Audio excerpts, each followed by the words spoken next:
आम्ही प्रभूला समर्पण करतो. आमचे आजचा दिवस पूर्ण प्रभू आमच्या प्रत्येक क्षणाचा ताबा घेऊ दे.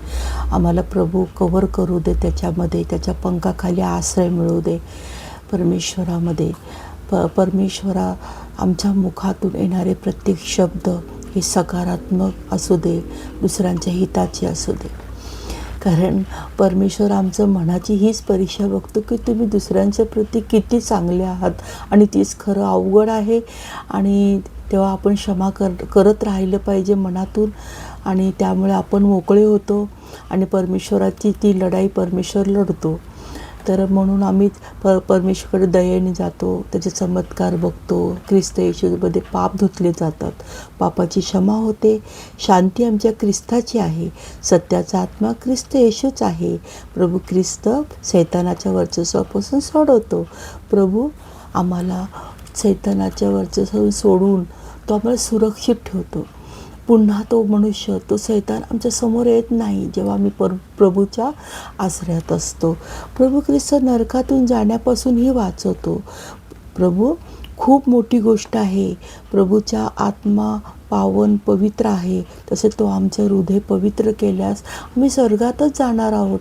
आम्ही सर्व प्रभूमधले स्वर्गात जाणार आहोत. निवडलेले सर्व स्वर्ग आमच्यासाठी उघडला गेलेला आहे. आणि आम्हाला प्रभू येशू ख्रिस्त स्वर्गातून बोलवत आहेत. प्रभू म्हणतात, तुम्ही माझे मुलं आहात आणि तुम्ही माझ्याच अंगणात खेळणार आहात.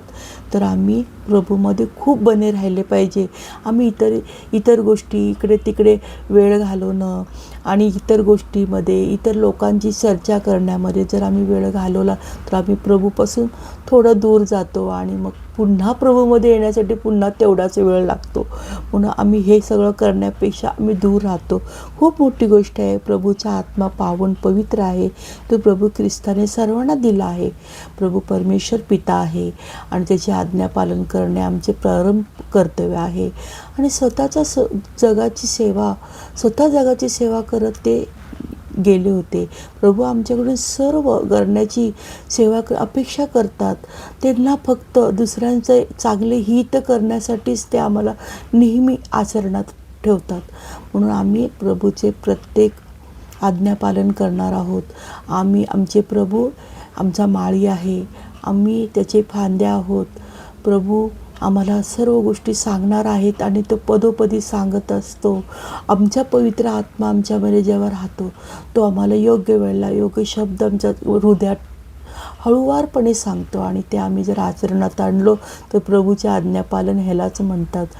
तर आम्ही प्रभूला त्याचा आवाज ऐकला पाहिजे. शांत बसून प्रभूचा आवाज ऐकला पाहिजे आणि प्रभूमध्ये बने राहिले पाहिजे. धन्यवाद. आमीन. थँक्यू.